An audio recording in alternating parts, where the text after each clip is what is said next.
अगर आपको भी लग रहा है कि इस साल गर्मी कुछ ज़्यादा ही खतरनाक है तो आप गलत नहीं हैं। वैज्ञानिक कह रहे हैं ये सिर्फ सामान्य गर्मी नहीं बल्कि कुछ बड़ा बन रहा है। और सबसे डराने वाली बात ये है कि दुनिया के 20 सबसे गर्म शहरों में 19 भारत में ही हैं। नमस्कार दोस्तों, मैं हूँ सुधांशु और आज की इस वीडियो में हम बात करेंगे ऐसी गर्मी की जो सिर्फ पसीना नहीं निकालती बल्कि शरीर, दिल, दिमाग और डायबिटीज़ तक पर खास असर डालती है। और वीडियो के अंत में मैं आपको बताऊंगा ऐसी कौन सी चीज़ें हैं जो आपको करनी है और कौन सी चीज़ें अवॉइड करनी हैं जो इस डेंजरस हीट से आपके शरीर को बचाने में मदद कर सकती हैं। तो वीडियो को पूरा ज़रूर देखिएगा। दोस्तों, वैज्ञानिक एक चीज़ की वार्निंग दे रहे हैं जिसका नाम है सुपर एल नीनो। अब सवाल ये है कि ये होता क्या है। पैसिफिक ओशन यानी प्रशांत महासागर का पानी जब सामान्य से ज़्यादा गर्म हो जाता है तो उसका असर पूरी दुनिया के मौसम पर पड़ता है और इस फिनोमिना को एल नीनो कहते हैं। लेकिन इस बार सिचुएशन और भी ज़्यादा स्ट्रॉन्ग है, इसलिए इसे सुपर एल नीनो कहा जा रहा है। वर्ल्ड मीटियोरोलॉजिकल ऑर्गेनाइजेशन यानी WMO ने वार्निंग दी है कि 2026 में इसका असर भारत में ज़्यादा हीट वेव्स, ज़्यादा गर्म रातें और कमज़ोर मानसून के रूप में देखा जा सकता है। यानी दिन में भी गर्मी और रात में भी शरीर को आराम नहीं। यही चीज़ धीरे धीरे शरीर को अंदर से थकाना शुरू कर देती है। चलिए जानते हैं इस हीट के क्या क्या खतरे हैं। पहला, हीट स्ट्रोक। दोस्तों, ये सिर्फ गर्मी लगना नहीं होता। हीट स्ट्रोक में बॉडी टेम्परेचर डेंजरसली बढ़ सकता है, पसीना आना बंद हो सकता है और ब्रेन तक इसका सीधा असर पड़ सकता है। अगर किसी को चक्कर, कन्फ्यूजन, तेज थकान या फिर उल्टी या बेहोशी जैसा लगे तो इसे इग्नोर बिल्कुल मत कीजिएगा। हार्ट अटैक और हीट स्ट्रोक। गर्मी बढ़ते ही हार्ट को बॉडी कूल करने के लिए ज़्यादा मेहनत करनी पड़ती है। हार्ट तेज़ी से काम करता है और ब्लड वेसल्स पर भी बहुत ज़्यादा प्रेशर पड़ता है। इसी वजह से एक्सट्रीम हीट में हार्ट अटैक और हार्ट स्ट्रोक का रिस्क भी बढ़ सकता है। खासकर हाई बीपी, डायबिटीज़, ओबेसिटी और एल्डरली लोगों में इसका रिस्क सबसे ज़्यादा होता है। तीसरा है इलेक्ट्रोलाइट लॉस। गर्मी सिर्फ पसीना नहीं निकालती, पसीने के साथ साथ सोडियम, पोटेशियम और मैग्नीशियम भी निकल जाते हैं और फिर शुरू होता है क्रैम्प्स, कमज़ोरी, हेडेक, डिजीनेस और लो एनर्जी। कई लोग सोचते हैं शायद ये बीपी है या बीपी लो हो गया है, लेकिन कई बार असली कारण इलेक्ट्रोलाइट होता है। डायबिटीज़ के लिए एक्स्ट्रा केयर। अगर किसी को डायबिटीज़ है तो गर्मी में डिहाइड्रेशन और शुगर फ्लक्चुएशन जल्दी हो सकता है। एक्सट्रीम हीट इंसुलिन रिस्पांस को भी अफेक्ट कर सकती है, इसलिए हीट वेव को हल्के में बिल्कुल मत लीजिए। अब जानते हैं उन हैबिट्स के बारे में जो हमें अवॉइड करनी है। Don't go out in direct sun. दोपहर 12 से 4 के बीच में धूप सबसे तेज होती है और इस वक्त बॉडी पर हीट का बहुत ज़्यादा प्रभाव पड़ता है। अगर बहुत ज़रूरी ना हो तो इस समय डायरेक्ट धूप में जाने से बचिए। पीक हीट में हैवी वर्कआउट, ज़्यादा पसीना यानी ज़्यादा फैट लॉस, हमेशा ये सही नहीं होता। एक्सट्रीम हीट में इंटेंस वर्कआउट से डिजीनेस, क्रैम्प और कोलैप्स तक हो सकता है।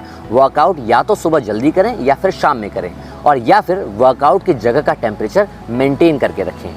हैवी ऑयली फूड अवॉइड करना है। बहुत ज़्यादा फ्राइड और स्पाइसी फूड बॉडी हीट को बढ़ा सकते हैं और डाइजेशन खुद भी हीट प्रोड्यूस करता है, इसलिए गर्मी में हल्का और वाटर रिच खाना सबसे बेहतर होता है। अब बात करते हैं व्हाट शुड यू ईट। दोस्तों, गर्मी में बचाव सिर्फ AC से नहीं होगा, सही खान पान होना भी उतना ही ज़रूरी है। सबसे पहले हम बात करते हैं वाटर रिच फूड्स की। इसमें कुछ फल बहुत ज़्यादा लाभकारी हो सकते हैं, जैसे वाटरमेलन। वाटरमेलन यानी तरबूज। तरबूज लगभग 92% पानी होता है। ये बॉडी को हाइड्रेट रखने में काफ़ी मदद करता है और गर्मी में फ्रेशनेस फील कराता है। क्यूकम्बर यानी कि खीरा। खीरा बॉडी को नेचुरली कूल करने में मदद करता है। साथ ही इसमें पानी और फाइबर दोनों होते हैं जो समर्स में काफ़ी यूज़फुल रहते हैं। मस्कमेलन यानी कि खरबूजा। खरबूजा पोटेशियम रिच समर फ्रूट है। ये हाइड्रेशन सपोर्ट करता है और बॉडी को एग्जॉस्ट फील होने से बचाने में काफ़ी मदद करता है। ये तो हो गई दोस्तों फलों की बात। अब हम जानते हैं कुछ कूलिंग फूड्स के बारे में जो हमारे किचन में ऑलरेडी मौजूद होते हैं। सबसे पहले आता है सब्ज़ा सीड्स। सब्ज़ा सीड्स यानी तुलसी के बीज। तुलसी के बीज पानी एब्जॉर्ब करके बॉडी को कूलिंग इफेक्ट देते हैं। इन्हें गर्मी में पानी या फिर दूध में डालकर लिया जाता है। ये हाइड्रेशन सपोर्ट करने में बहुत मदद करते हैं। दूसरा है गोंद कतीरा। गोंद कतीरा यानी कि पेड़ की छाल से निकलने वाला प्राकृतिक गोंद। ये एक ट्रेडिशनल कूलेंट माना जाता है। गर्मी में लोग इसे शरबत या फिर दूध में डालकर लेते हैं ताकि बॉडी ओवर हीटिंग से बच सके। चलिए अब बात करते हैं समर ड्रिंक्स के बारे में। नींबू पानी, सिंपल लेकिन बहुत इफेक्टिव ड्रिंक। ये हाइड्रेशन सपोर्ट करता है और गर्मी में फ्रेशनेस देता है। ये हम सभी अपने घरों में हमेशा यूज़ करते आए हैं। कोकोनट वाटर, इसमें पोटेशियम, मैग्नीशियम और इलेक्ट्रोलाइट्स होते हैं जो स्वेटिंग के बाद बॉडी को रिकवर करने में हमारी काफ़ी मदद करते हैं। दूसरा है बहुत कॉमन ड्रिंक छाछ। छाछ बॉडी को कूल रखने में मदद करती है। साथ ही इसमें प्रोबायोटिक्स होते हैं जो कि डाइजेशन को भी सपोर्ट करता है, यानी कि गर्मी से भी छुटकारा और डाइजेशन में भी आराम। सत्तू लंबे समय तक एनर्जी देने में मदद करता है और गर्मी में हैवी फील होने से भी बचाता है। अब हम लोग जानते हैं कुछ चीज़ें जो हमें इस गर्मी में अवॉइड करनी है। सबसे पहले एक्सेस चाय और कॉफ़ी बिल्कुल ना लें। शुगरी सॉफ्ट ड्रिंक से बचें। डीप फ्राइड फूड अवॉइड करें। ओवर स्पाइसी मील लेने से भी परेशानी बढ़ सकती है। ये बॉडी हीट और डिहाइड्रेशन दोनों को बढ़ा सकते हैं। हाइड्रेशन का ख्याल रखना भी बहुत ज़्यादा ज़रूरी है। एक बात हमेशा याद रखिए, प्यास लगना मतलब बॉडी पहले ही डिहाइड्रेट होने लगी है।